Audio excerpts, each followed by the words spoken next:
নবম দশম ও একাদশ দ্বাদশের শিক্ষক নিয়োগ নিয়ে বড় স্বস্তির খবর। নিয়োগ প্রক্রিয়ার সময়সীমা বাড়ালো সুপ্রিম কোর্ট। রাজ্যের আবেদনে সায় দিয়ে আদালত জানালো চলতি বছরের 31শে ডিসেম্বর নয়, নিয়োগ প্রক্রিয়া শেষ করা যাবে 31শে অগস্টের মধ্যে। ফলে যোগ্য চাকরি প্রার্থীরা আরো 8 মাস কাজ ও বেতন দুটোই পাবেন। দীর্ঘদিন ধরে চলা অনিশ্চয়তার মাঝেই এই নির্দেশে স্বস্তি পেল রাজ্য সরকার, স্কুল সার্ভিস কমিশন এবং হাজার হাজার শিক্ষক শিক্ষিকা।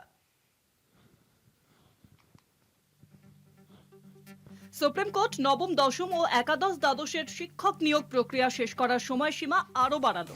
চলতি বছরের 31শে ডিসেম্বরের বদলে নতুন সময়সীমা নির্ধারিত হয়েছে 2026 সালের 31শে অগস্ট। ফলে যারা নির্দিষ্টভাবে অযোগ্য বলে চিহ্নিত নন এবং আদালতের নির্দেশে এতদিন যোগ্য হিসেবে কাজ চালিয়ে যাচ্ছিলেন, তারা আগামী বছর 31শে অগস্ট পর্যন্ত চাকরি ও বেতন দুই পাবেন। সময়সীমা বাড়ানোর আবেদন করেছিল রাজ্যের শিক্ষা দপ্তর ও মধ্যশিক্ষা পর্ষদ। পর্ষদের দাবি ছিল, বর্তমানে যে পদ্ধতিতে নিয়োগ চলছে তাতে নির্ধারিত সময়ের মধ্যে পুরো প্রক্রিয়া শেষ করা সম্ভব নয়। সেই যুক্তি মেনে আদালত প্রায় 8 মাস অতিরিক্ত সময় দিল। উল্লেখযোগ্য, দুর্নীতির কারণে আগের নিয়োগ প্রক্রিয়া বাতিল করে নতুন করে পরীক্ষা নেবার নির্দেশ দিয়েছিল আদালত। ইতিমধ্যে স্কুল সার্ভিস কমিশন নবম দশম ও একাদশ দ্বাদশের লিখিত পরীক্ষা নিয়েছে এবং একাদশ দ্বাদশের ইন্টারভিউ শুরু হয়েছে। তবে নবম দশমের ইন্টারভিউ, ভেরিফিকেশন, মেধা তালিকা, কাউন্সেলিং ও নিয়োগের সুপারিশ সবই এখনো বাকি।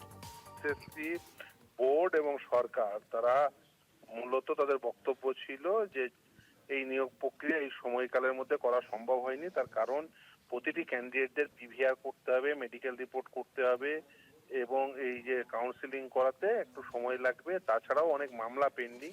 পুরো বিষয়টিতে কনসিডার করে যাতে টাইম এক্সটেন্ড করে, আদালত সেই টাইম এক্সটেন্ড করেছে। এই সরকার দায় নিতে পারবে না বলেই দেরি করলো। কমিশনও জানে এই সরকার দ্বারা কিছু হবে না, সেই জন্যই কমিশন এমএ ফাইল করে টাইমটা এক্সটেন্ড করেছে। আবার বলছি, ভারতীয় জনতা পার্টির সরকার প্রতিষ্ঠা হবে এখানে এবং তারা নিয়োগটা ঠিকঠাক করবে। যদিও রাজ্যের শিক্ষামন্ত্রী ব্রাত্য বসু লিখেছেন, নবম দশম এবং একাদশ দ্বাদশ শ্রেণীর শিক্ষক নিয়োগ মামলায় গুরুত্বপূর্ণ রায় দিল সুপ্রিম কোর্ট। সর্বোচ্চ আদালত নিয়োগ প্রক্রিয়া 31শে অগস্টের মধ্যে শেষ করতে নির্দেশ দিয়েছে, যা আমাদের রাজ্যের মাননীয় মুখ্যমন্ত্রী মমতা বন্দ্যোপাধ্যায়ের সঠিক দিক নির্দেশের প্রতি আস্থার উজ্জ্বল দৃষ্টান্ত। কলকাতা টিভি।